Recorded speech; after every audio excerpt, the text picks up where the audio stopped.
graduating from the Columbia Journalism School this year, just like Carl Ackerman did nearly 100 years ago.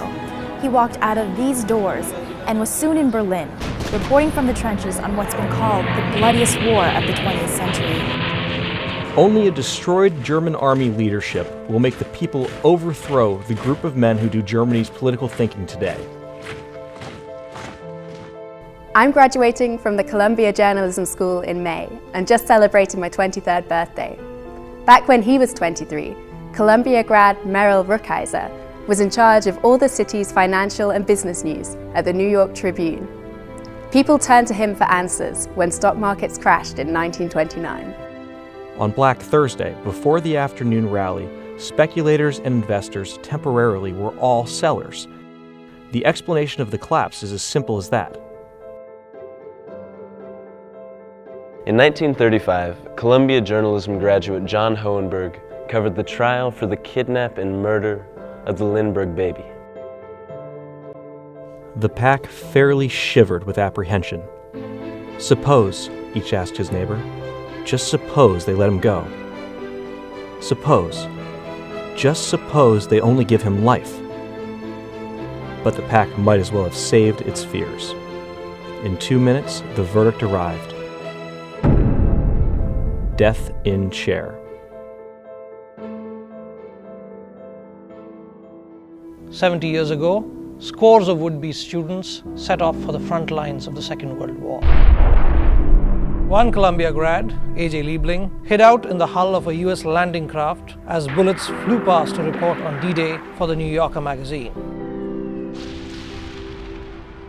I looked down at the main deck, and the beach battalion men were already moving ahead, so I knew that the ramps must be down. Callum and I flattened our backs against the pilot house and pulled in our stomachs, as if to give a possible bullet an extra couple of inches clearance. World War II was an opportunity for more women to join the journalism school, like 22-year-old Marguerite Higgins. After she graduated, she was one of the first to land in Korea to report on the war. But U.S. military commanders banned female journalists until Higgins persuaded General Douglas MacArthur to personally reverse the policy. Failure to reach the front would undermine all my arguments that I was entitled to the same assignment breaks as any man. In the mid-60s, Vietnam cast a long shadow over Columbia as well as the rest of the country. Students could look out their windows and see rallies against the war on the streets. Beverly Deep Keever flew to Saigon in 1962 with no job. She ended up covering one of the largest sieges of the war and stayed longer than any other Western correspondent. The communist three-day Blitz War, actually a war within a war, has opened up the possibility of the United States losing its first major war in history. Columbia grad John Noble Wilford was on hand to cover one of the most defining moments of the decade. Liftoff. We have a liftoff. 32 minutes past the hour. Liftoff on Apollo 11. Mr. Armstrong opened the landing craft's hatch, stepped slowly down the ladder, and declared as he planted the first human footprint on the lunar crust. It's one small step for man, one giant leap for mankind. A Columbia grad was behind one of the biggest stories of modern journalism, Watergate.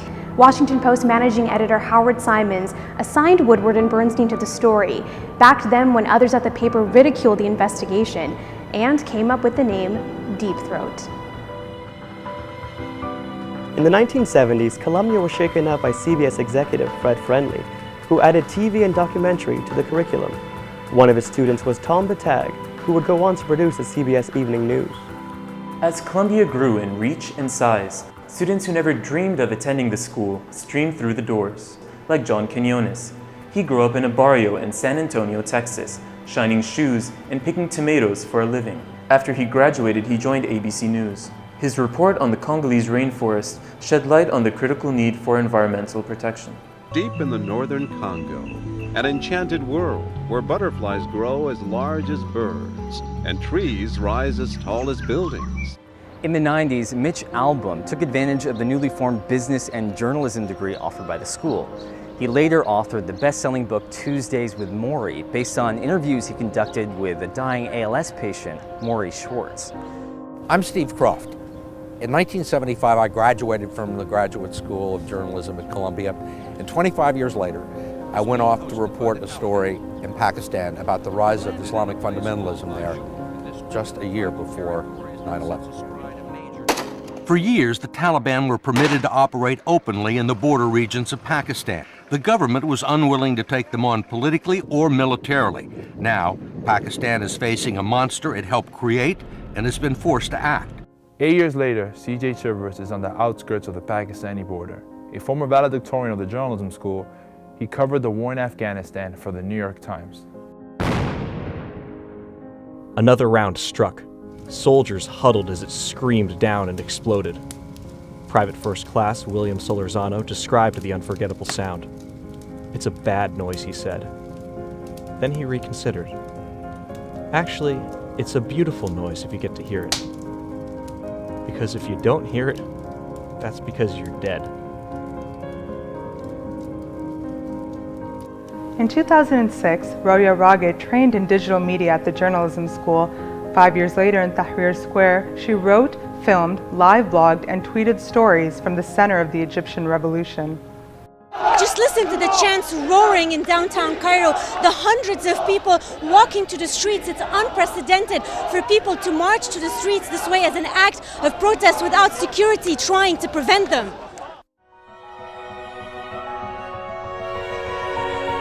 I'm graduating. I'm graduating. I'm graduating. I'm graduating. I'm graduating.